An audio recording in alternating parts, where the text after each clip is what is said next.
Hey guys, Carter Arts here, and today I'll be sharing with you why you should be using a brush pen. So let's just jump right into it. So first things first, the lines are really expressive. So what I'm saying is each time you make a line, basically, there's always going to be a little bit of wobble in each line. So not everyone's hand is completely still, so it'll give you a little bit of variety. And even it can vary with line width. Each contact is a little bit different. So that's one reason why you should use brush pens. Another reason is it gives organic feeling to like geometric shapes too. Instead of like here with just a regular fine liner, it's pretty much mechanical, like geometric basically. And then if you do the same thing with a brush pen,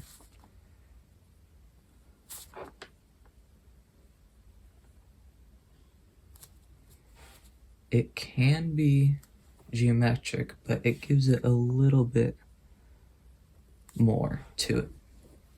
And I think that's one of its biggest strengths, just being organic in nature.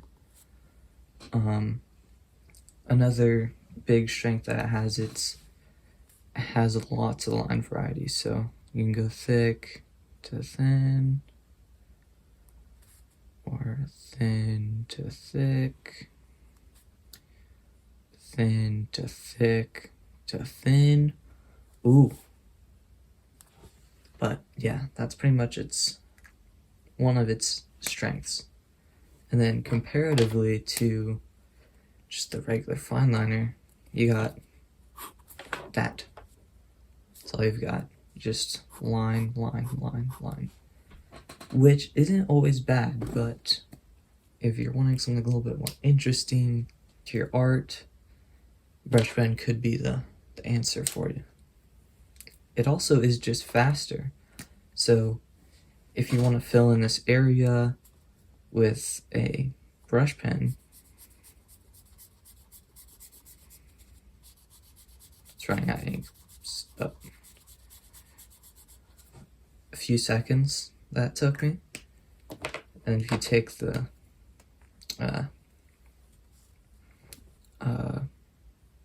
wow, I'm blanking.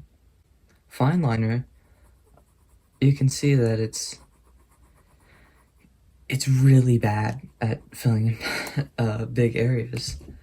And some could argue you could just use a Sharpie, but it gives it a little bit more texture there.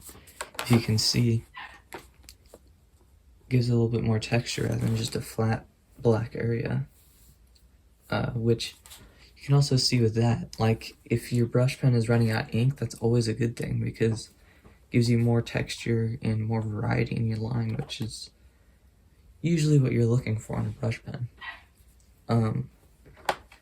Also, if you have like fur, for example, it's perfect for that. Feathering.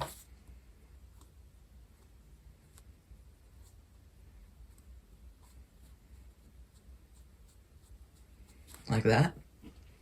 Can be really useful for fur, or even just add some texture into your drawing. That's really good. Also, with these bristles, they'll get worn down less, basically. So with your fine liner, it's such a small little that's not it. It's such a small little nib, it gets damaged if you press too hard on it. But if you press hard on the brush pen, it just gives you a nice black. It just bends. It molds to your pressure, basically. So those are the reasons why you should use a brush pen. Now I'm going to give you some recommendations and what you should start with for brush pens. So how I got started was this Tombow calligraphy pen, and I like this one because if you're used to a fineliner, it's very similar to that. It just has a little bit of bend to it, which will get you in practice for like more flexible nibs because it's just a tiny bit flexible. So you have to be a little bit more careful than your fineliner, basically. Another recommendation that's pretty cheap usually is the Micron brush. This, however, is probably my least favorite, and I'll cover that later. But it's just a decent brush pen. Thick to thin, covers large areas, does what it needs to do, basically. Feathering is good.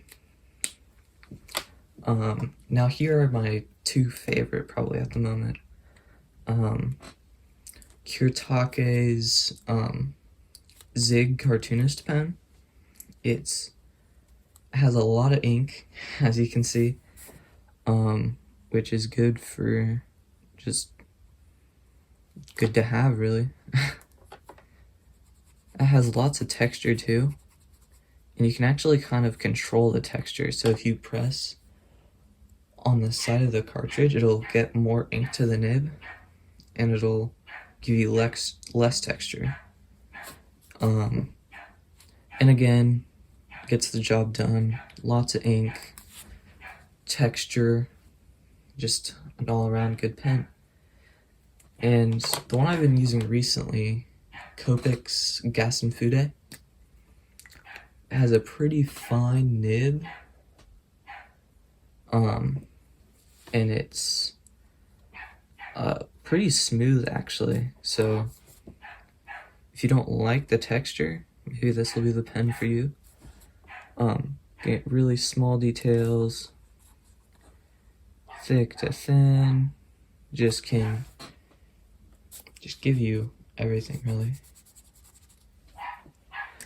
Now here's why there's certain favorites for me.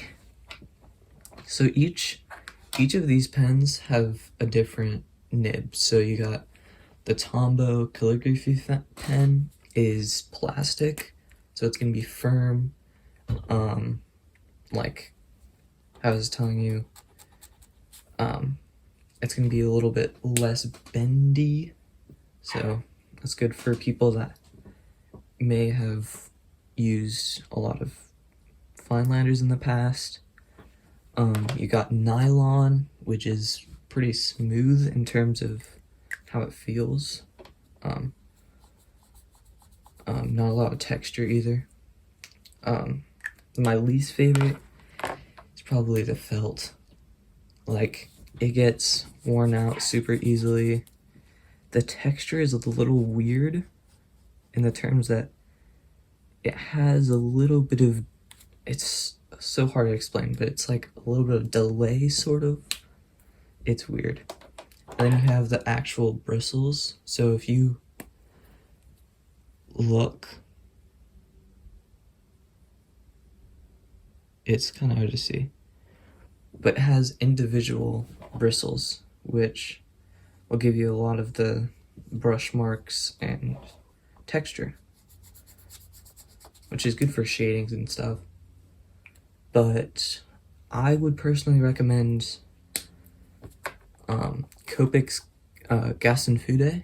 Has a nice nylon brush, and honestly, for a beginner, I would choose Tombow calligraphy because it's easy to control and you get everything a brush pen would do, but it's just a little bit more control. And then once you're ready, you can transfer over to Kuretake, and it's a little harder to control, but it's gives you the most range, I think.